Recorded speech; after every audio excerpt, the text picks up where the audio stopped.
2026 தமிழகத்திலே ஒரு நல்லாட்சி அமைந்திட வேண்டும் என்ற நோக்கத்தில் தான் தலைவர் அவர்கள் நடைபயணத்தை மேற்கொண்டிருக்கிறார்கள்.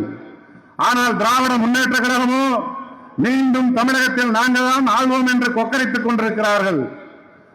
அவர்களுக்கு ஐயா பாணியிலே பதில் சொல்ல வேண்டும் என்று சொன்னால், திராவிட முன்னேற்ற கழக அரசு, தமிழக முதல்வர்களே, இனி தமிழ்நாட்டில் உங்கள் கனவு பலிக்காத ராசா, நீங்க நினைக்கிறது நடக்காத ராசா, பாமகவை உடைக்க முடியாத கண்ணு, பூசாரிகளை வச்சு மணி அடித்தாலும் அது நடக்காத ராசா, அண்ணன் அன்புமணி இருக்கிற வரைக்கும் அதை உங்களால செய்ய முடியாத ராசா, பாமகவுக்கு இனி நல்ல காலம் பிறந்திருச்சு கண்ணு, அண்ணன் அன்புமணி நினைக்கிறதெல்லாம் தமிழ்நாட்டில் நடக்க போவது கண்ணு, இதை புரிஞ்சு நடந்துக்கோ ராசா.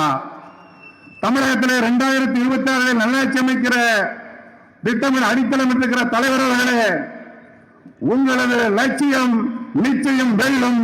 நன்றி, வணக்கம்.